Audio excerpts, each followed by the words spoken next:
تو ہمارا یہ رب العالمین والصلاة والسلام علی رسول الامین نبینا محمد وعلی آلہ وصحبہ اجمعین ومن تبعہم بإحسان الی یوم الدین اما بعد۔ معزز سامعین، دینی و ملی بھائیوں، بزرگوں اور دوستوں،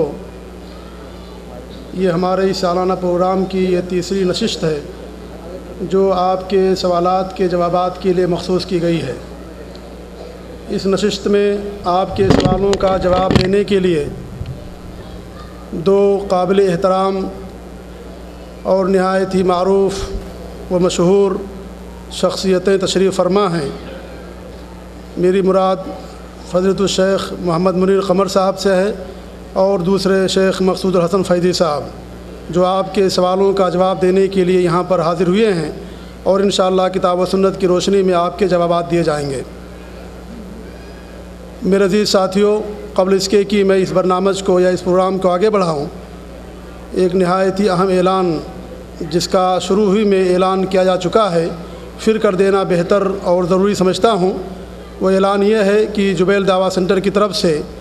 سال گزشتہ کی طرح امسال بھی حج کا اہتمام کیا گیا ہے، اور یہ جو عزاء بیچلر لوگ ہیں ان کے لیے مخصوص ہے۔ اس لیے جو حضرات کتاب و سنت کی روشنی میں حج کرنا چاہتے ہیں اور دعات اور مبلغین کے ساتھ ان کی رہنمائی اور ان کی زیر نگرانی، ان سے گزارش ہے کہ وہ جبیل دعویٰ سینٹر میں آ کر کے اپنا نام ہمارے پاس درج کروا دیں۔ اس رحلے کی بے شمار بہت ہی خصوصیات ہیں۔ یہ مکمل فل پیکج ہے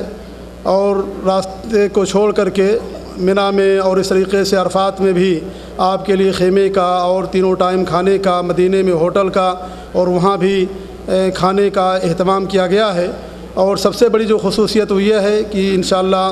جبیل دعویٰ سینٹر کے دعات اور مبلغین مختلف زبانوں کے اس قافلے میں ساتھ رہیں گے اور موقع موقع پر آپ کی رہنمائی کرتے رہیں گے۔ جو حضرات حج کی سعادت سے بہرہ مند ہونا چاہتے ہیں ان سے گزارش ہے کہ وہ آ کر کے اپنا نام ہمارے پاس یا شیخ عبداللہ بلوچی صاحب کے پاس اپنا نام درج کروا دیں۔ اللہ رب العالمین ہمیں اس کی توفیق عنایت فرمائے۔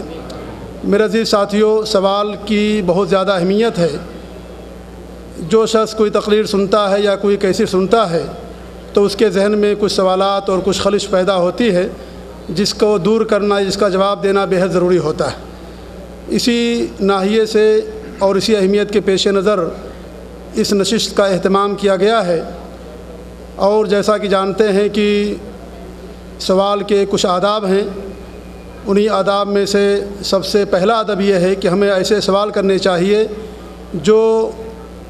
جس میں آپ کا یا امت کا فائدہ ہو۔ انہونی سوال کرنے سے اسلام کے اندر منع کیا گیا ہے۔ اس طریقے سے سوال کے جہاں آداب میں سے ہیں، بہت سارے آداب ہیں، انہی آداب میں سے یہ بھی ہے کہ بہت سارے لوگ جنہیں جواب معلوم ہے لیکن وہ دوسروں کو فائدہ پہنچانے کی غرض سے اس طرح کا سوال کرتے ہیں۔ جب وہ دیکھتے ہیں کہ ہمارے علاقے میں یا ہمارے ماحول میں کچھ ایسی غلط قسم کی عادتیں یا بدعت و خرافات پائی جاتی ہیں، اگرچہ وہ انسان اس سے مبرہ ہے اور اس کو غلط سمجھتا ہے، لیکن اس کے قرب و جوار یا اس کے ساتھی لوگ اسے بہتر سمجھتے ہیں، تو اس کو دفع کرنے کے لیے انسان سوال کر سکتا ہے، اگرچہ اسے اس کا جواب معلوم ہوتا ہے۔ جیسا کہ حدیث کے اندر آتا ہے کہ جبریل امین علیہ السلام آئے اور انہوں نے اللہ کے رسول صلی اللہ علیہ وسلم سے کئی سوالات کیے، جن میں سے کچھ سوالوں کے جواب خود انہیں معلوم تھے۔ اسلام کے بارے میں پوچھا، احسان کے بارے میں پوچھا، اور اس طریقے سے اسلام، ایمان، احسان کے بارے میں اس کے جوابات انہیں بھی معلوم تھے، لیکن دوسروں کو پہنچانے کے لیے صحیح جواب اور علم کی خاطر انہوں نے اس طرح کے سوال کیا۔ اس طریقے سے حدیث کے اندر آتا ہے کہ صحابہ کرام اس بات کو پسند کرتے تھے کہ کوئی دیہات سے آئے اور اللہ کے رسول سے سوال کرے اور آپ اس کا جواب دیں اور ہمارے علم میں اضافہ ہو۔ انہی سارے مقاصد کے پیش نظر اس نشست کا اہتمام کیا گیا ہے، اور جو ہمارے لیے باعث نہایت ہی خوشی کی بات ہے کہ دو مشہور شخصیتیں ہمارے پاس ہمارے درمیان موجود ہیں، اور میں ان کی ذات تعریف تو نہیں کرنا چاہتا، جیسے کہ آپ نے پہلے ہی دوسرے خطاب میں سنا کہ کسی کے منہ پر تعریف نہیں کرنی چاہیے، اس لیے میں اور نہ زیادہ کہتے ہوئے اب میں سوالوں کو آپ کے سامنے رکھنا چاہتا ہوں، اپنے مشائخ کے سامنے۔ وہ انشاءاللہ کتاب و سنت کی روشنی میں وہ آپ کا جواب دیں گے۔ ہمارے پاس تو بہت سوالات آئے ہیں، جن میں کچھ سوالات تو ایسے ہیں جو حج سے متعلق ہیں کیونکہ حج کی آمد ہے، اور کچھ اور دیگر سوالات ہیں۔ سارے سوالات کو ظاہر بات ہے پیش نہیں کیا جا سکتا، انہی سوالوں کا انتخاب کیا گیا ہے جس میں امت کا یا ہمارے بھائیوں کا فائدہ ہے اس لیے اگر کسی سوال کا جواب یہاں ہمارے کسی بھائی کو ان کے سوال کو نہ پیش کیا جائے تو یہ نہ سمجھے کہ ان کا سوال اہم نہیں ہے، بلکہ ہر سوال اہم ہوتا ہے، لیکن ہمارے پاس وقت بھی کم ہے اور سوالات بہت زیادہ ہیں، اس لیے ظاہر بات ہے کہ سارے سوالوں کا جواب دینا ناممکن ہے۔ سب سے پہلا سوال میں شیخ منیر قمر صاحب کی خدمت میں پیش کر رہا ہوں، وہ یہ ہے، ایک صاحب پوچھتے ہیں کہ بھی 2 دنوں کے بعد عیسائیوں کا تہوار کرسمس ہے، میری کمپنی میں مختلف مذاہب لوگ ہیں جو کہ ہمارے تہوار عید و بقرعید میں ہمیں مبارکباد دیتے ہیں، کیا ہم لوگ بھی ان کے تہوار پر انہیں رسماً مبارکباد دے سکتے ہیں جبکہ ہم لوگ ان کی مٹھائیاں بھی کھاتے ہیں اور نہ ہی ان کی تقریبوں میں شرکت کرتے ہیں؟ کتاب و سنت کی روشنی میں رہنمائی فرمائیں۔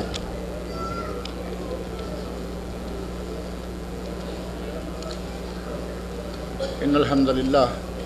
والصلاۃ والسلام علی رسول اللہ، اما بعد۔ برادران گرامی، جیسا کہ سوال آپ کے سامنے آ گیا ہے کہ کرسمس آنے والا ہے اور اس کرسمس پر ہمارے یہاں کمپنیوں میں کیا اور شہروں میں کیا، چونکہ مکس قسم کے لوگ رہتے ہیں، ہندو بھی ہیں، عیسائی بھی ہیں، مسلمان بھی ہیں، تو ایسی صورتحال میں اگر کرسمس آ جائے، عیسائی مٹھائی کا ڈبہ لے کے آ جائے تو اس کو کیا کریں گے؟ ہمیں عید کے دن وہ عیسائی یا ہندو بڑی خوشی سے آ کے عید مبارک کہتے ہیں، اب ان کا کرسمس آیا تو ہمیں کیا کرنا چاہیے؟ کیا ہم بھی جا کر میری کرسمس یا ہیپی کرسمس یا اس قسم کے کلمات کہیں؟ تو اس سلسلہ میں اہل علم نے اور خاص طور پر علامہ ابن عثیمین رحمۃ اللہ علیہ نے ایک فتویٰ صادر فرمایا جو کچھ عرصہ پہلے یہاں سعودی عرب کی مساجد میں اور مختلف مقامات پر اس کو چسپاں کیا گیا۔ اس میں انہوں نے لکھا کہ اگر کوئی مسلمان کسی عیسائی کو کہتا ہے ہیپی کرسمس تو اس کا معنی یہ ہوا کہ وہ کہتا ہے کہ تم جس مذہب عیسائیت پر چل رہے ہو یہ ٹھیک ہے، میں اس کی تصدیق کرتا ہوں، میری کرسمس، ہیپی کرسمس یا کوئی بھی نام لے لیں، اگر وہ اس کو مبارک دیتا ہے تو گویا کہ دوسرے لفظوں میں یہ کہتا ہے کہ تمہیں تمہاری عیسائیت مبارک ہو۔ اب جب اسلام آ گیا اور نبی اکرم صلی اللہ علیہ وسلم کی زبان مبارک سے آخری دین، قرآن کریم کی زبان مبارک سے آخری دین اور کامل دین، اور ان الدین عند اللہ الاسلام، قرآن کریم میں جا بجا مختلف الفاظ میں، اور پھر اللہ رب العزت نے فرمایا کہ اللہ نے تمہارے لیے وَرَضِيتُ لَكُمُ الْإِسْلَامَ دِينًا، میں نے تمہارے لیے دین اسلام کو پسند کر لیا ہے۔ دین اسلام کی آمد کے بعد اگر کوئی کسی کو ہیپی کرسمس کہتا ہے، کل کو ہیپی دیوالی، پرسوں ہیپی ہولی اور ترسوں کوئی اور کام شروع کر دیتا ہے تو وہ گویا کہ دبے لفظوں میں یا یوں کہہ لیں کہ کسی بھی انداز سے اس کے مذہب کی تصدیق کر رہا ہے۔ اور اسلام کی موجودگی میں کسی بھی غیر مذہب کی، عیسائیت ہو، ہندوازم ہو، یہودیت ہو، سکھزم ہو، کسی بھی مذہب کی تصدیق کرنا یہ مسلمان کے شایان نشان نہیں ہے۔ لہٰذا آپ ان کی لائی ہوئی مٹھائیاں نہ کھائیں، میٹھا سب کو اچھا لگتا ہے، لیکن اگر کوئی اپنے تہوار پر لے کے آ جائے تو وہ کھانا ہمارے لیے حرام ہے۔ صرف یہ نہیں کہ منع ہے اور یہ ہے وہ ہے، اگر کسی کے تہوار پر جیسے ہولی ہے، دیوالی ہے، یہ کرسمس ہے، اگر اس قسم کے دنوں پر کوئی غیر مسلم مٹھائی لائے تو اس کا کھانا ہمارے لیے حرام ہے۔ لیکن وہی غیر مسلم، اس کی پروموشن ہو گئی، اسے ترقی مل گئی، کمپنی نے اسے کچھ تنخواہ زیادہ کر دی، وہ اسی خوشی میں اپنے مسلمان دوستوں کو لا کے مٹھائی بانٹ رہا ہے، کھائیے، کوئی حرج نہیں، کیونکہ اس مٹھائی کا وہ خوشی کے ساتھ تقسیم کر رہا ہے، دین سے کوئی تعلق نہیں۔ وہی مٹھائی اگر کرسمس کے دن، ہولی یا دیوالی کے دن کھائیں گے تو ناجائز اور حرام، اور اسی کو آپ اس کی ترقی پروموشن کی خوشی میں وہ بانٹ رہا ہے، کھائیں گے تو جائز۔ اور کلمات اپنی زبان سے کہنا، آپ کو مبارک ہو یہ سال نو، آپ کو مبارک ہو ہولی، آپ کو مبارک ہو دیوالی، آپ کو مبارک ہو کرسمس، یہ قطعاً ناجائز۔ اس بات کو ذہن میں رکھیں۔ فرق یہ ہے کہ مذہب کے نام پر کسی کی تصدیق کرنا اور خوشی کے موقع پر اگر کوئی چیز بانٹتا ہے تو اس کو کھانا، یہ دونوں الگ الگ چیزیں ہیں۔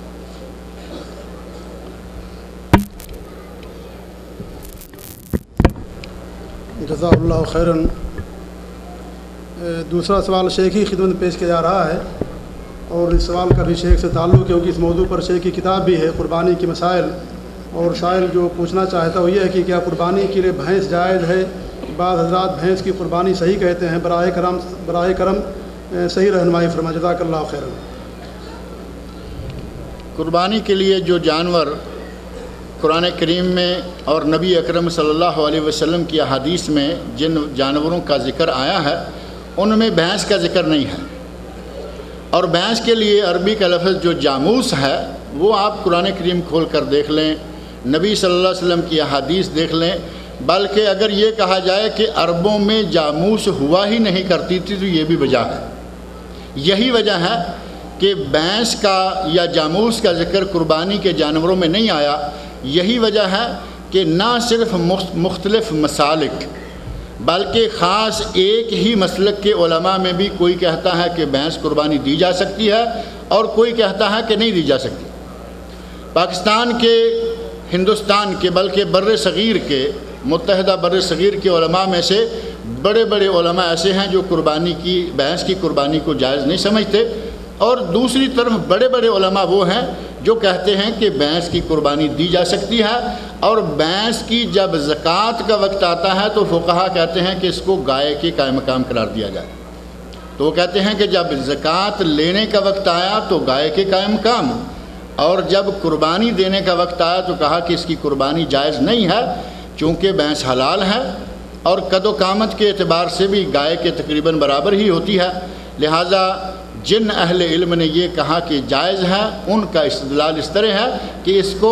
گائے کے قائم مقام قرار دے کر اس کی قربانی دی جائے۔ اب رہا مسئلہ یہ کہ اس بارے میں فائنل کوئی فیصلہ کیا جائے اور کہا جائے کہ صرف یہی صحیح ہے، ایسا ممکن نہیں ہے، کیونکہ دونوں طرف علماء کرام کی رائے موجود ہیں، اور نبی صلی اللہ علیہ وسلم کی کوئی حدیث جو صحت کے درجہ کو پہنچ رہی ہو بھینس کی قربانی کے بارے میں ثابت نہیں ہے۔ لہٰذا اگر کوئی بھینس کی قربانی دے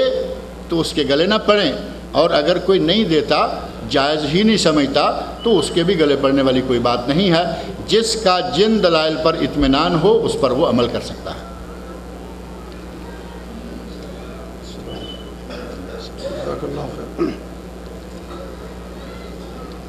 حج کے تعلق سے ایک سوال ہے، اور وہ بھی میں شیخ کی خدمت پیش کرنا چاہتا ہوں کہ شیخ کی اس موضوع پر کتاب ہے باقاعدہ، وہ یہ ہے کہ میت کی طرف سے حج عمرہ کر سکتے یا نہیں، جبکہ ان کا بحالت زندگی میں کوئی ارادہ نہیں تھا، نہ ہی انہوں نے کسی کو نصیحت کی تھی، وضاحت کیجیے۔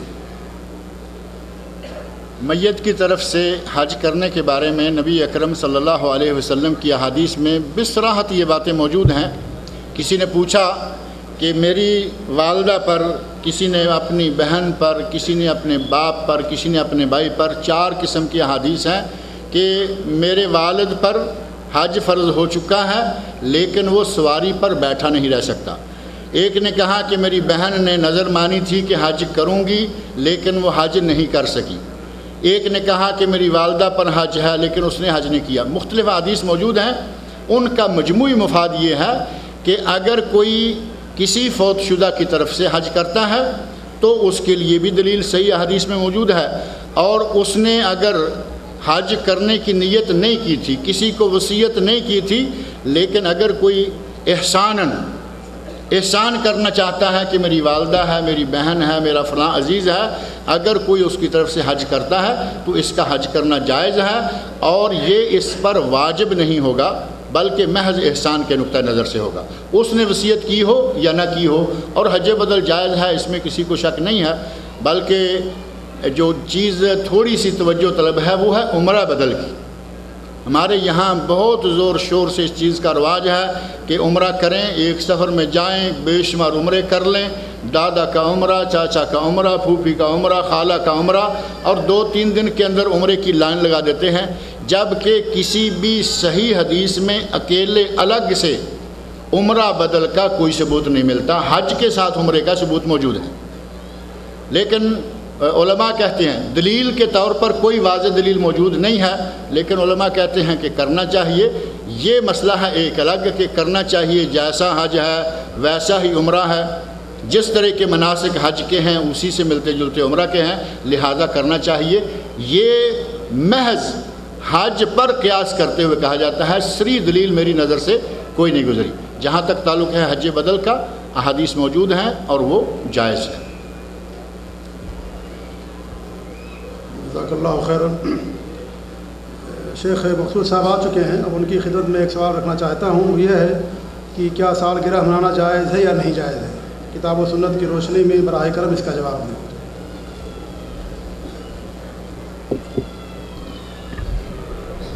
بسم اللہ الرحمن الرحیم، الحمدللہ والصلاة والسلام علی رسول اللہ۔ بھائی دیکھیے، سالگرہ ہو، شادی کی گرہ ہو یا اور کوئی بھی گرہیں جتنی اس قسم کی ایجاد کی گئی ہیں،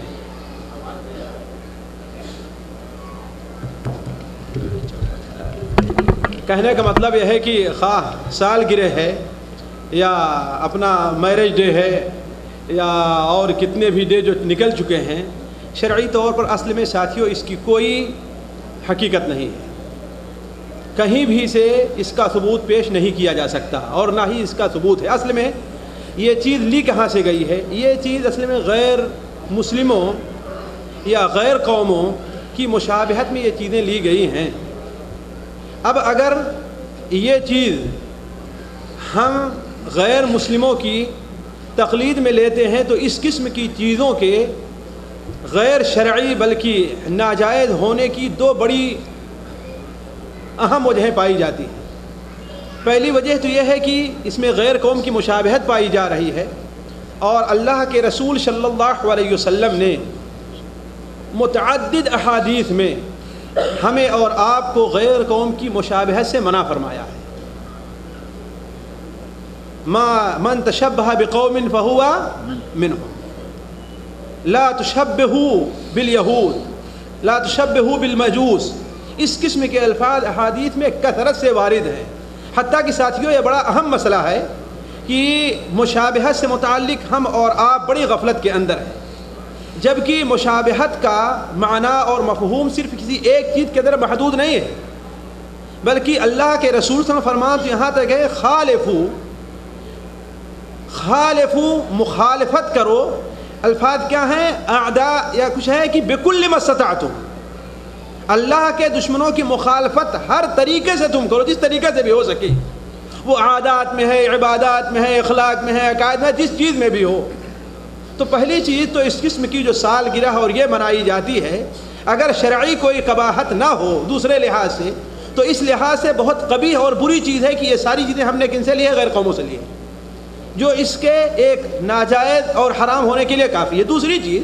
یہ ہے کہ عید کی جو تعریف علماء کرتے ہیں،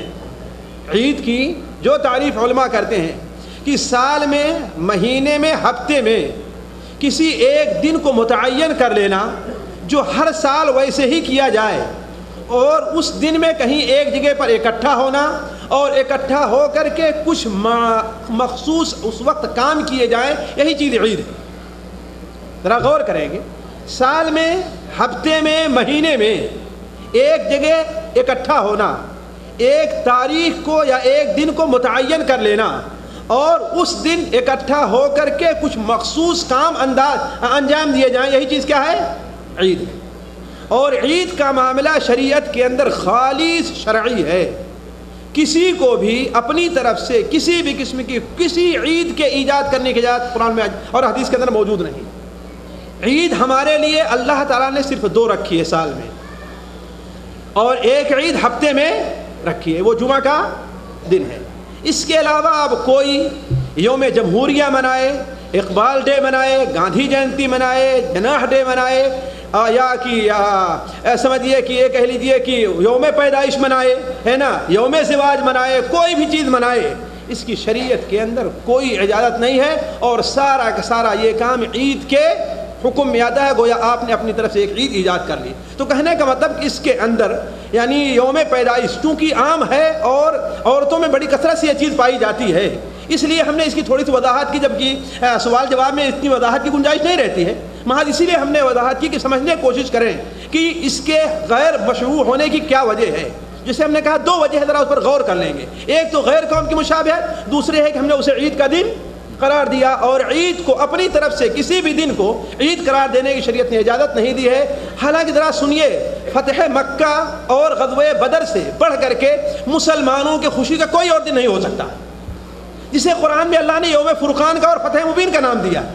لیکن اس کے باوجود بھی اللہ کے رسول صلی اللہ علیہ وسلم اور صحابہ اکرام اور عمومی طور پر علماء اسلام نے کبھی بھی ان دنوں کو عید کا دن نہیں قرار دیا۔ معلوم ہوا عید کا دن ایک خاص ہے جو شریعت کی نظر میں ہے، اور اس کا حق اللہ تعالیٰ کو ہے کہ وہ دن متعین کرے، اور ہمارے لیے 2 سال کے ہیں اور 1 ہفتے کا ہے، اس کے علاوہ اور کوئی دن نہیں ہے۔ کر لیں تاکہ بار بار پلٹنا نہ پڑے،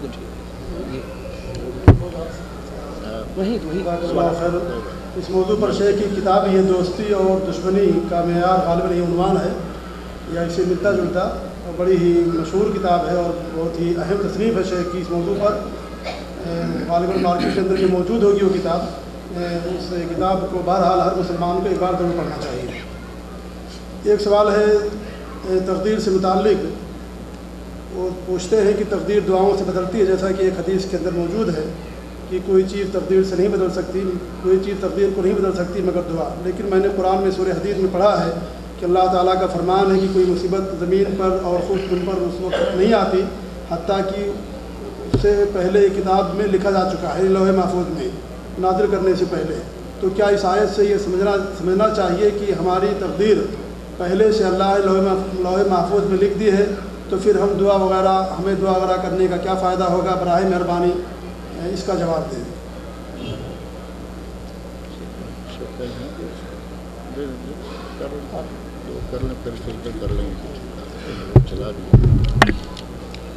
بسم اللہ الرحمن الرحیم۔ دیکھیے،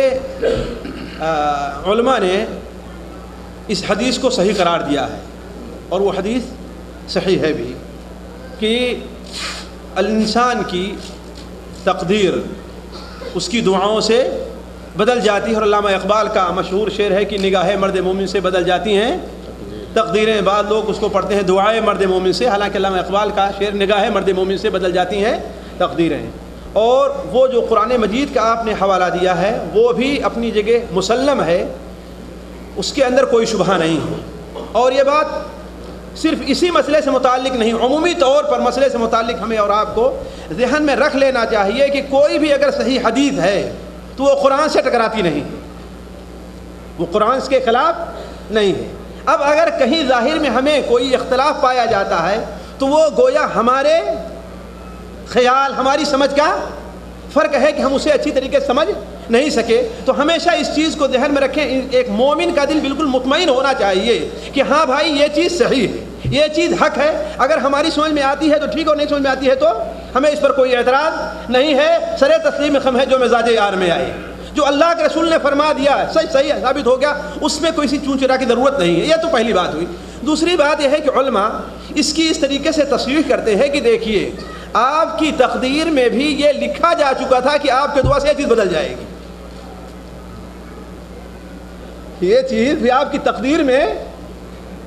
لکھ دی گئی تھی کہ آپ کی دعا سے یہ چیز اللہ تعالیٰ بدل دے گا۔ تو کوئی تبدیلی ہوئی لوح محفوظ بات میں؟ نہیں ہوئی۔ دوسری چیز یہ ہے کہ علماء یہ کہتے ہیں کہ تقدیر 2 قسم کی ہے۔ ایک تقدیر تو ہے جو لوح محفوظ میں ہے، جو لوح محفوظ میں ہے، تقدیر مطلق، اس کے اندر کوئی رد و بدل نہیں ہوئی۔ اور ایک تقدیر ہے تقدیر مقید، جو اللہ تبارک و تعالی سال میں فرشتوں کے ذمے جو دنیا کے اندر کام ہونے والے ہیں اللہ تعالیٰ ان کے سپرد کر دیتا ہے، کس کو مرنا ہے، کس کو جینا ہے، کس کے ساتھ کیا پیش آنا ہے، کیا ہونا ہے، کون پیدا ہوگا، کون کیا ہوگا، کس کے ہاں لڑکا پیدا ہوگا، کس کے ہاں لڑکی پیدا، یعنی ساری چیزیں اللہ تعالیٰ کس کو دے دیتا ہے؟ فرشتوں کے۔ فیہا یفرق کل امر حکیم، یعنی لیلۃ القدر کو یہ تمام فیصلے ہو جایا کرتے ہیں۔ تو اس کے اندر اللہ تبارک و تعالیٰ اپنے علم کے مطابق جانتا ہے کہ فلاں شخص کی جو چیز جو اس کے سامنے ہے آیا وہ بدلے گی کہ نہیں بدلے گی، یہ الگ مسئلہ ہے۔ اس کے اندر اللہ تعالیٰ نے بلکہ فرشتوں کی حد تک یہ دیتا ہے کہ دیکھو اس کے لیے اگر یہ دعا کرے تو اس کے عمر میں تھوڑا سا اضافہ کر دینا ہے نا، اور اگر دعا نہ کرے تو اس کے عمر کے اندر تم اتنی کمی کر دینا۔ تو یہ فرشتوں کے اعتبار سے ہے، اللہ تبارک و تعالیٰ کے علم اور لوح محفوظ کے اعتبار سے نہیں ہے۔ اللہ تعالیٰ کے علم و لوح محفوظ کے اعتبار سے نہیں ہے. تو یہ ایسی چیز ہے جس کو تقدیر مقید کہتے ہیں, اور اس کے بارے میں اللہ تعالیٰ نے جو رکھا ہے وہ ہمارے اور آپ کے اوپر مہربانی کے طور پر ہمیں اور آپ کو تھوڑا سا ایک اور موقع دیا ہے, تھوڑی سی ڈھیل دی ہے کہ اللہ تعالیٰ کی اس مہربانی سے تھوڑا سا ہم فائدہ اٹھا لیں. اسی لیے حضرت عبداللہ بن مسعود رضی اللہ تعالیٰ عنہ کی دعا تھی کہ اے اللہ تبارک و تعالیٰ, اگر آپ نے میرا شمار بدبختوں میں کیا ہے تو اسے مٹا دیجیے. اگر آپ نے میرا شمار بدبختوں میں کیا تو اسے مٹا کر کے میرا شمار نیک بختوں میں کر دیجئے, میرا نام نیک بختوں میں لکھ دیجئے. تو خلاصہ یہ ہے کہ وہ تقدیر جو لوح محفوظ کی ہے اس کے اندر کوئی رد و بدل نہیں ہے, اور اللہ نے جب لکھ بھی دیا ہے کہ ہاں بھائی یہ دعا کرے گا تو اس کے تقدیر میں یہ اضافہ ہو جائے گا, تو اللہ کے اسی لکھنے کے مطابق ہے اور کوئی نئی چیز حادث نہیں ہے. دوسری چیز بات یہ ہے کہ تقدیر دو قسم کی ہے, ایک تقدیر مطلق ہے اور تقدیر مقید ہے. تقدیر مطلق کے اندر جو لوح محفوظ میں اس میں کوئی رد و بدل نہیں ہے, البتہ وہ تقدیر جو اللہ تبارک و تعالیٰ نافذ کرنے کے لیے فرشتوں کے حوالے کرتا ہے, انہیں یہ اختیار دیا ہوا ہے کہ یہ بندہ اگر دعائیں کرے, معافی مانگے, اپنے گناہوں پر نادم ہو یا کچھ ہو, یا ایسا کام کرے تو اس کی عمر کے اندر تھوڑا سا اعداد ہے, صلہ رحمی ہے, متعدد چیزیں ہیں جو عمر کے زیادتی کے سبب ہے, اور اگر نہ کرے تو اس کو اسی حد تک رہنے دینا.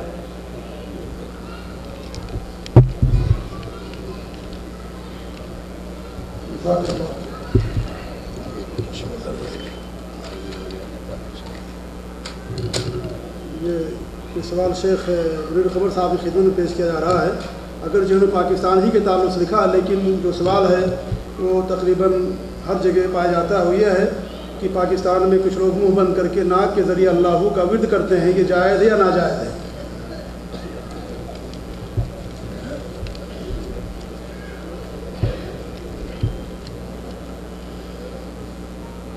یہ جو جس ورد کا ذکر کیا جا رہا ہے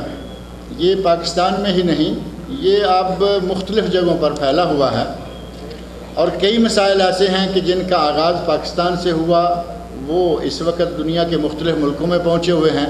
کسی کا آغاز ہندوستان سے ہوا, وہاں سے انہوں نے ڈیرا اٹھایا, پاکستان میں لگا لیا, اور آج دنیا کے مختلف کونوں میں وہ پھیلے ہوئے ہیں.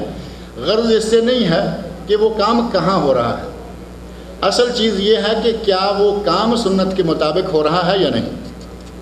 تو اس سلسلہ میں نبی اکرم صلی اللہ علیہ وسلم, بلکہ نبی صلی اللہ علیہ وسلم سے بھی پہلے ہمیں قرآن کریم کو دیکھنا ہوگا کہ کیا قرآن کریم میں کہیں ایسا کوئی ذکر ہے, کوئی ایسا انداز ہے. نبی صلی اللہ علیہ وسلم نے اپنے صحابہ کرام کو بے شمار ذکر سکھلائے, صبح کے ذکر, شام کے ذکر, سونے کے وقت کے ذکر, اٹھنے کے ذکر, حمام میں داخل ہونے کے ذکر, نکلنے کے, مسجد میں داخل ہونے کے, کتنی دعائیں ہیں, سینکڑوں کے حساب سے, ہزاروں کے قریب دعائیں. ان میں سے کسی دعا کے بارے میں نبی اکرم صلی اللہ علیہ وسلم کی کسی بھی صحیح حدیث سے ثابت نہیں ہے کہ اس کو ناک سے کرنا ہے یا منہ سے کرنا, ناک کو بند رکھنا ہے یا ناک کو کھلے چھوڑنا ہے. یہ جو تقیدات لگائی گئی ہیں, یہ جو حدود اور قیود اور یہ ڈیزائن بنائے گئے ہیں, یہ دراصل اہل بدعت خرافات والے لوگوں کی طرف سے لگائے گئے. انہوں نے ذکر کرنے کے لیے ایک انداز یہ اختیار کیا کہ لائٹیں بجھا دیں اور زور زور سے زبانی حق اللہ کا نعرہ لگانا شروع کر دیں. اس کا ذکر کہاں ملتا ہے؟ اور یہ ناک کی طرف سے ناک کو بند کرنا ہے, منہ کو کھلا رکھنا ہے, منہ کو بند کرنا ہے, ناک کو کھلا رکھنا. اور ایک اس سے بھی بڑھ کر وہ کہتے ہیں کہ لا الہ الا اللہ کا وہ انداز اختیار کرو کہ اندر کو سانس جا رہی ہو تو لا الہ الا اللہ پڑھ رہے ہوں, اور جب باہر آ رہی ہو تو محمد رسول اللہ پڑھ رہے ہیں. کسی نے اس کو مختصر کر کے کہا لا الہ اندر جاتے ہوئے اور الا اللہ باہر آتے ہوئے, اور اس کو بڑی دور کی کوڑی لیا ہے. کہا کہ جب یہ آدمی مرنے لگے گا اس نے اپنے نفس کو اس ذکر پر عادی بنایا ہوا ہوگا, اندر جاتے ہوئے لا الہ, باہر آتے ہوئے الا اللہ, باہر کی سانس آخری سانس شمار ہوگی اور اس کا خاتمہ جو ہے وہ خیر پر ہو جائے گا. حالانکہ اس طرح کا اگر کوئی مشینی انداز اختیار کرتا ہے تو یہ مشینی انداز اللہ کو قبول نہیں ہے. اسے اپنے دل سے, اپنے شعور سے, اپنے دل و دماغ سے یہ کلمہ پڑھنا ہوگا, تب جا کے وہ ذکر شمار ہوگا. اس نے ایک مشین لگا دی کہ یوں کروں گا اور پھر وہ کلمہ صاف بھی نہیں ہوتا. وہ کلمہ صاف نہیں، اندر جاتے ہوئے کچھ ہے، باہر آتے ہوئے کچھ ہے۔ یہ جتنے بھی حدیں لگائی گئیں، جتنے بھی انداز اختیار کیے گئے، روشنی میں ذکر، اندھیرے میں ذکر، کھڑے ہو کر ذکر، بیٹھ کر ذکر، ایک ٹانگ پہ کھڑے ہو کر ذکر، یہ سارے کے سارے اہل خدا خرافات کے بنائے ہوئے ہیں۔ نبی اکرم صلی اللہ علیہ وسلم سے اس قسم کی کوئی حد، اس قسم کا کوئی انداز قطعاً ثابت نہیں ہے۔ اور یہ جن کا آپ ذکر کر رہے ہیں کہ وہاں اس قسم کا ذکر کرتے ہیں، ذکریوں کے نام سے مشہور ہیں، اور پاکستان میں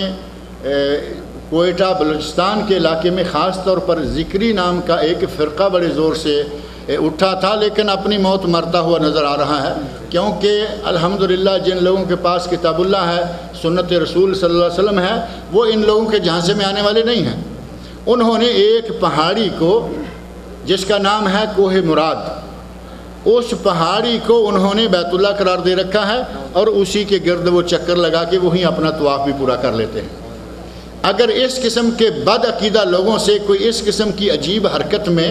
ذکر لوگوں کے سامنے آ جائے تو اس کو جواز کی وجہ دینے کی کیا ضرورت ہے؟ وہ ایک پاگل کی بڑھ سمجھیں اور اسلامی عقیدہ سے منحرف لوگوں کا ایک انداز سمجھیں، یہ کتاب و سنت سے قطعاً ثابت نہیں ہے۔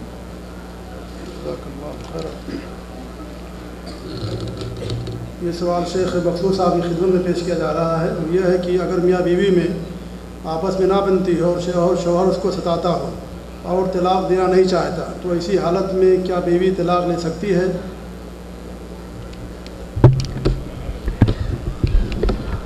بسم اللہ الرحمن الرحیم۔ بھائی دیکھیے، کوئی ایسا مسئلہ دنیا میں نہیں ہے اقتصادی، معاشی، معاشرتی کہ اس کا حل اللہ تبارک و تعالیٰ نے نہ رکھو۔ اب اگر شوہر اس بدبختی کے اوپر تل آئے کہ اپنی بیوی کا حق نہیں ادا کر رہا ہے، اس کے بجائے اسے ستاتا، اس کے حقوق نہیں دیتا، اسے تکلیف دے رہا ہے، تو اللہ تبارک و تعالیٰ سے سب سے پہلے تو ہر شخص کو دعا کرنا چاہیے، اور خود اس بیوی کو کہ اللہ تعالیٰ اس کے شوہر کو ہدایت دے۔ دوسری بات یہ ہے کہ دیکھیے، بہت سے ایسے مسائل ہوتے ہیں کہ ان کا حل کچھ معاشرے کے سرکردہ لوگوں کو درمیان میں رکھ کر کے حل کیا جا سکتا ہے، جیسا کہ اللہ تعالیٰ نے قرآن مجید میں اس طرف ہماری آپ کی رہنمائی کی ہے کہ فَجْعَلُوا حَكَمًا مِّنْ أَهْلِهِ وَحَكَمًا مِّنْ أَهْلِهَا۔ اگر ایسی کوئی صورتحال پیدا ہو جائے، مثلا شوہر اور بیوی کے اندر اتفاق نہیں ہو رہا ہے، تو ایک حکم، ایک شخص ان کی طرف سے آ جائے اور ایک فیصلہ کرنے والا ان کی طرف سے ہو، اور اگر ان دونوں کی نیت اصلاح کی ہے تو اللہ تعالیٰ یوفق اللہ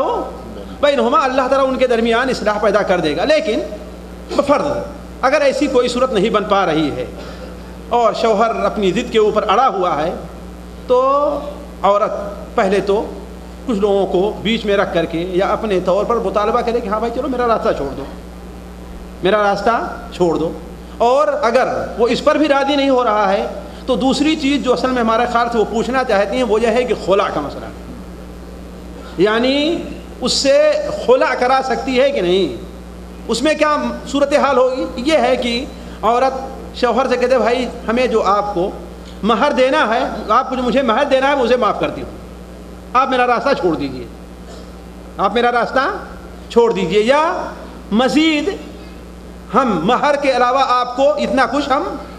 اور دے رہے ہیں، آپ میرا راستہ چھوڑ دیجئے تاکہ میں اپنا امر اور چین کی زندگی بسر کر سکوں۔ پھر بھی شوہر اس کے اوپر تیار نہیں ہو رہا ہے، یہ عورت کے لیے جائز ہے، اس میں کوئی شک نہیں، اس لیے کہ جہاں پر ممانعت ہے کہ جو عورت اپنے شوہر سے طلاق کا مطالبہ کرتی ہے وہ جنت کی خوشبو بھی نہیں پائے گی، وہ اس صورت میں ہے کہ بلا کسی وجہ کے، کسی یعنی اپنی نفسیاتی طور پر یا عورت کے مسائل کسی اور سے تعلق ہو گئے، وہ اب شوہر سے چھٹکارا لینا چاہتی ہے، تو ایسی عورت پر یقیناً اللہ تعالیٰ کی لعنت ہے اور اللہ تعالیٰ کی رحمتوں سے دور ہے۔ لیکن اگر حق بجانب ہے وہ طلاق مانگنے میں یا خلا کرانے میں تو یہ اس کے لیے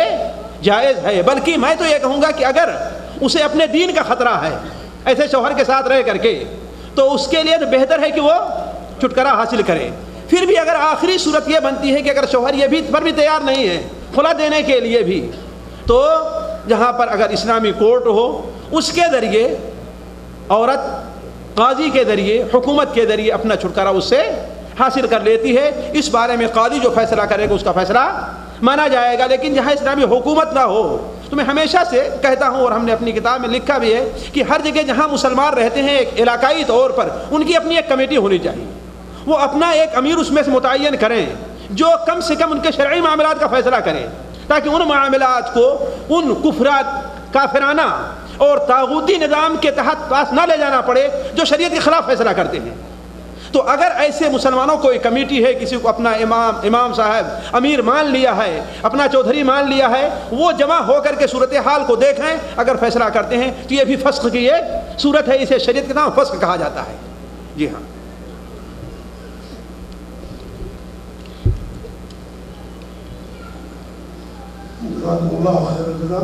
ابھی ایک سوال ٹال ٹاک سے آیا ہوا ہے، کیونکہ ہمارا یہ پروگرام ٹال ٹاک میں گوشے صراط مستقیم سے براہ راست نشر ہو رہا ہے، اس لیے وہاں سے بھی کچھ سوالات آ رہے ہیں تو ہم انہیں بھی معلوم نہیں کرنا چاہتے، اس لیے ان کا سوال شیخ منیر خبر صاحب کی خدمت میں پیش کر رہے ہیں۔ سوال یہ ہے کہ جو مقلدین صحیح احادیث اور قرآن کے نصوص کے باوجود اس کے خلاف کرتے ہیں اور امام کی تقریر کرتے ہیں، اس کا شریعت میں کیا حکم ہے؟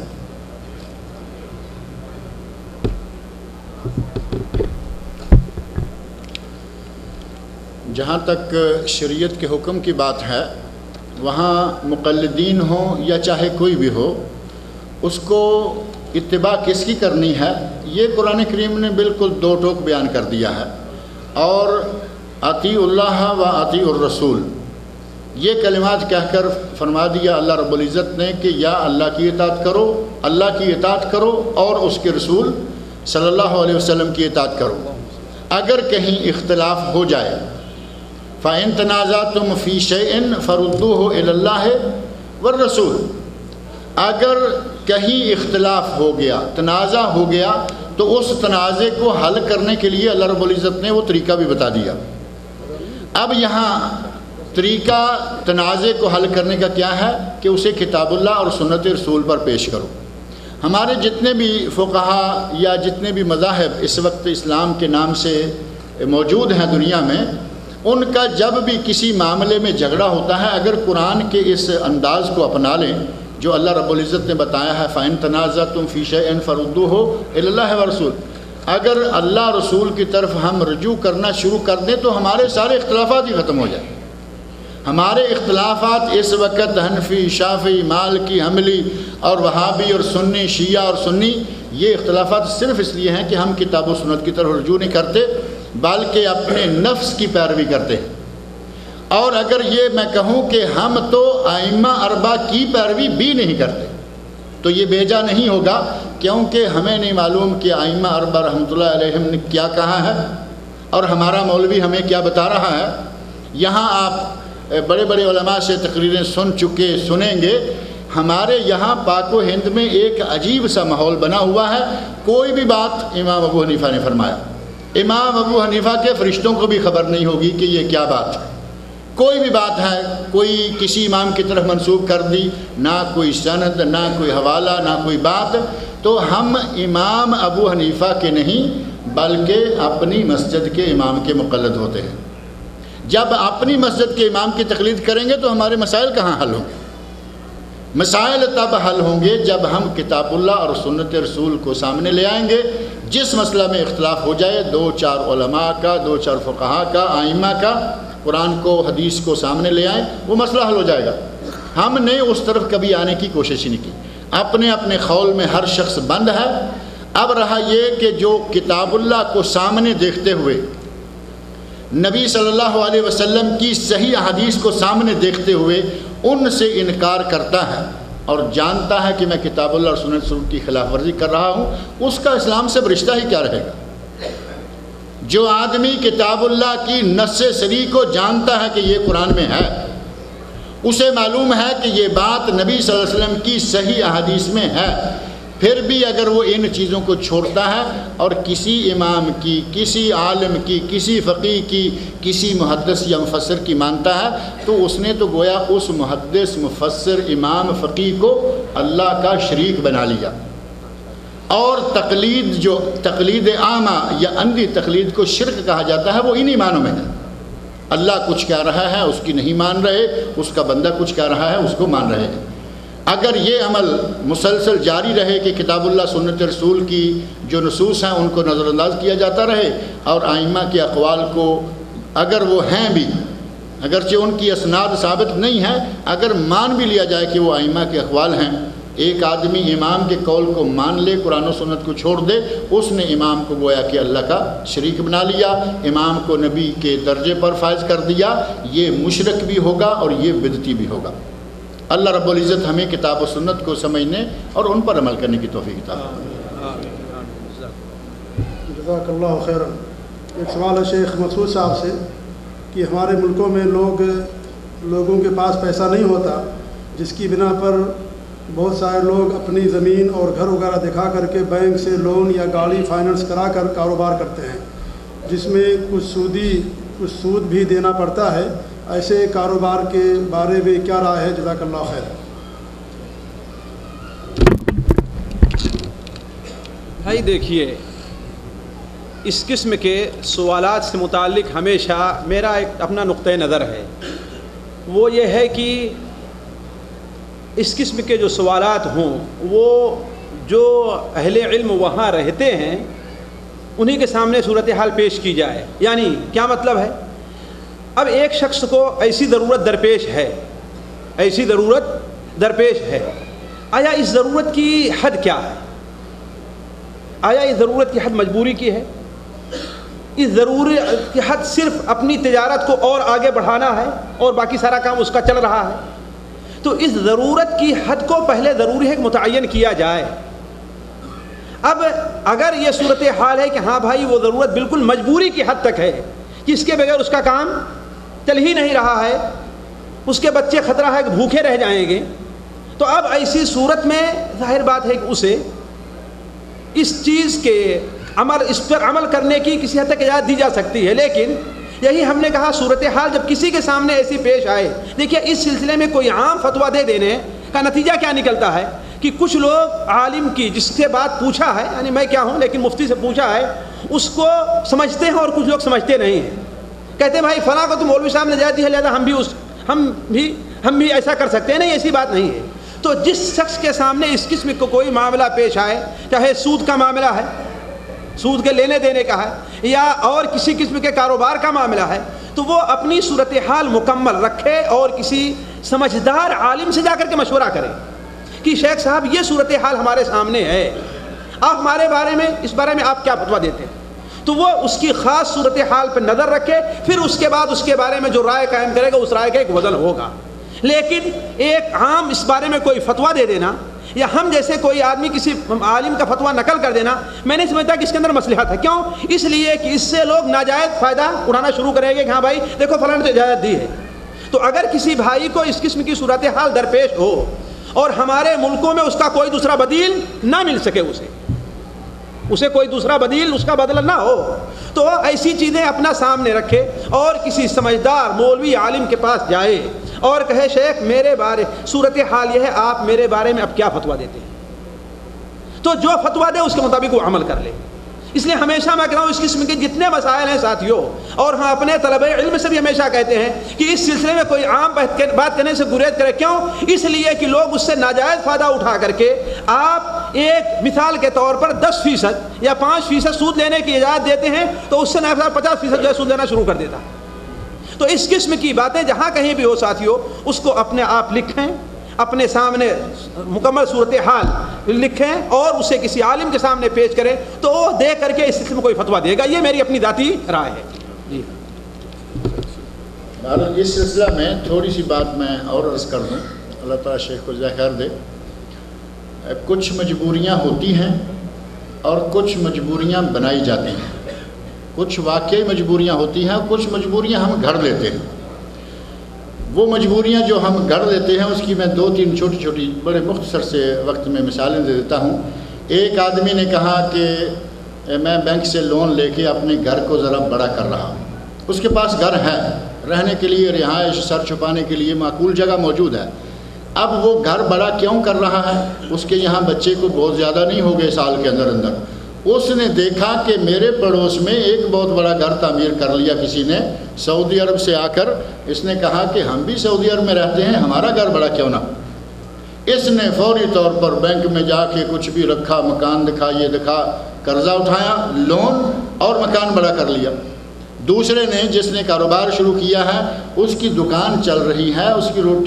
روزی روٹی دال روٹی کہیں وہ چل رہی ہے، اگر وہ حلال کی کھاتا رہے، اسی پر قناعت کرے، اس کے لیے بہت۔ لیکن وہ دیکھتا ہے کہ یہاں تو گہتانی والوں کی فلاں فیکٹری، فلاں کا فلاں کاروبار، غامدی والوں کا فلاں سلسلہ، میں کیوں نہ بڑا کروں؟ اب وہ چاہتا ہے کہ میں اپنے کام کو، کاروبار کو، بزنس کو اسٹیبلش کروں، اس کے لیے بھی وہ جا کے بینک میں کھڑا ہو جاتا ہے۔ اب آپ ایمانداری سے کہیں کہ کیا یہ دونوں آدمی مجبور ہیں؟ ان دونوں نے مجبوری گھڑی، خود سے مجبوری بنائی اور جا کر سود پر قرضہ لے لیا۔ ایسے لوگوں کے لیے سود کی قطعاً کوئی گنجائش نہیں۔ سود کی گنجائش کب نکلے گی؟ جیسے مولانا نے فرمایا کہ اگر کوئی واقعی مجبور ہے تو اسے قرآن نے اجازت دی ہے، فَمَنِ اضْطُرَّ غَيْرَ بَاغٍ وَلَا عَادٍ فَلَا إِثْمَ عَلَيْهِ۔ اگر کوئی واقعی مجبور ہے تو قرآن نے فرمایا کہ اس کو کوئی گناہ بھی نہیں ہوگا۔ یہ بھی نہیں کہا کہ اب اس کے لیے سود حلال ہو گیا ہے۔ فَمَنِ اضْطُرَّ غَيْرَ بَاغٍ وَلَا عَادٍ، جو آدمی مجبور ہو جائے اس کے لیے بھی سود حلال پھر بھی نہیں۔ فرمایا فلا اسم علیہ، اب وہ اس مجبوری کے عالم میں سود کی رقم لے کر پیٹ پال لیتا ہے، تھوڑے سے عرصہ کے لیے، گزارا کے لیے کچھ لے لیتا ہے، فلا اسم علیہ، اسے گناہ نہیں ہوگا۔ لیکن یہ کہ مجبوری بھی خود گھڑیں اور اس مجبوری کو گھڑ کر اس کے لیے قرض کی بھی وہ رقم اٹھا لیں کہ جو فیکٹری لگانے کے لیے یا پوری بلڈنگ تیار کرنے کے لیے، اس کو صرف اتنی اجازت ہے کہ اپنی جان بچانے کے لیے تھوڑا سا قرضہ کہیں سے اٹھا لیں۔ یہ ہے اصل اس سلسلے میں چیز کہ ہم اگر تھوڑی سی توجہ دے کر اپنی ضرورت اور مجبوری کو، جیسا مولانا نے فرمایا کہ اپنے علاقے میں، جس علاقے میں آدمی کو یہ ضرورت پیش آئی ہے، اپنی مسجد کے امام سے پوچھے، اسے بتائے گا کہ میں یہ کرنے جا رہا ہوں، اسے معلوم ہے کہ تمہارے 4 بچے ہیں اور 4 کمروں کا بنگلہ تمہارا موجود ہے، تمہیں مکان بڑا کرنے کی کیا ضرورت ہے؟ اب یہاں مولانا مقصود الحسن کو کیا معلوم ہے کہ اس کے کتنے بچے ہیں اور کتنا بڑا اس کا مکان ہے؟ شیخ خبر صاحب سے ایک سوال ہے کہ میری بہن کے پاس بہت سالوں سے بچہ نہیں ہے، اب وہ ایک بچہ گود میں لینا چاہتی ہے، کیا شریعت میں یہ جائز ہے یا جائز نہیں ہے؟ جہاں تک بچے کو لیپالک لینے کا تعلق ہے، اگر تو بچہ کسی کے ساتھ تعاون کرنے کے لیے لے لیا جائے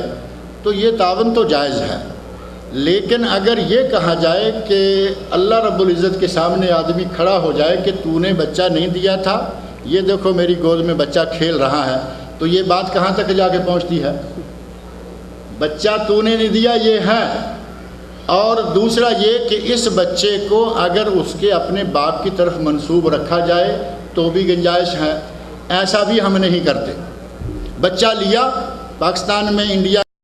اپنی بہن سے، بھائی سے، خالہ سے، پھوپھی سے، کسی سے بچہ لیا، سب سے پہلے اس کے باپ کو غائب کرتے ہیں۔ بچے کے باپ کا نام کچھ ہے، اس کے لیے پاسپورٹ بنائیں گے، کھانے میں سب سے پہلی چیٹنگ یہ کہ اس کے باپ کا نام نکال دیا، حالانکہ قرآن نے کیا فرمایا ہے؟ ادعوہم لآبائہم، لوگوں کو ان کے باپ کے نام سے پکارو۔ یہ سب سے پہلی قرآن کی خلاف ورزی اور سب سے پہلی غلط کاری یہ کرتا ہے کہ بچہ لیتا ہے، فوراً اس کے باپ کا نام نکال کر اپنا نام نکال دیتا ہے۔ اب یہ بچہ بڑا ہو گیا، یہ زبانی طور پر تو کہہ رہا ہے کہ ہمارا بیٹا ہے، بیٹا ہے، حالانکہ یہ اس کا بیٹا نہیں ہے۔ اب یہ بھی ممکن ہے کہ کسی ایسی عورت کا یا کسی ایسے مرد کا بچہ لے کے پالا ہوا ہے، بڑا ہو کر ان کا آپس میں پردہ ہو، غیر محرم ہو۔ یہاں پردے کی خلاف ورزیاں بھی کی جاتی ہیں، اور کبھی ایسا بلکہ بکثرت ایسا ہوتا ہے کہ کسی کے یہاں بچہ نہیں، کسی کا بچہ پال لیا، اللہ نے گھر سے بھی بچہ دینا شروع کر دیا۔ اب یہ بچہ جو باہر سے آیا، اگر بہن کا لیا تھا تو یہ خالہ خالہ کے ہو جائیں گے، اگر بھائی کا لیا تھا تو پھوپھی اور ہو جائیں گے، رشتہ دار یہ ان کی۔ اب یہ بڑے ہو جائیں گے، بہن بھائی بظاہر تو ہیں لیکن شریعت کی نظر میں یہ بہن بھائی نہیں ہیں، جن کو آپ کزن کہہ سکتے ہیں۔ کزن کا، پھوپھی زاد کا اور خالہ زاد کا آپس میں پردہ ہے۔ یہ لیپالک جو ہیں یہ بے پردگی بھی رہے گی، جب ان کے لیے عمر کے اعتبار سے بالغ ہو گئے، پردہ کرنا ہے، پردہ یہ نہیں کریں گے۔ اور تیسری قباحت جو جا کے آتی ہے وہ بڑے ہو کے جب کسی کے بیٹے کو وراثت میں شریک کریں گے، یہ باہر سے آیا، یہ وراثت کا مالک ہو گیا، اس آدمی کے اپنے بھائی ہیں بہنیں ہیں، وہ سارے کے ساری جو ہیں وہ پریشان ہیں، گھروں میں اختلاف، تنازع، جھگڑا، یہ ساری چیزیں پیدا ہو جاتی ہیں۔ اگر پردے کا اہتمام، اس کو بعد کی طرف منسوب کرنے کا اہتمام اور یہ ساری چیزیں کی جا سکیں تو لیا جا سکتا ہے، اور اگر آپ یہ نہیں کر سکتے تو یہ کام بھی نہ کریں۔ یہیں پر سوال و جواب کی نشست ختم کی جاتی ہے، اذان کا وقت ہو گیا ہے۔ انشاءاللہ نماز کے بعد شیخ ربانی صاحب کا محاضرہ ہوگا، جو موضوع جن کا موضوع ہے قرآن کریم کا مطلوب انسان۔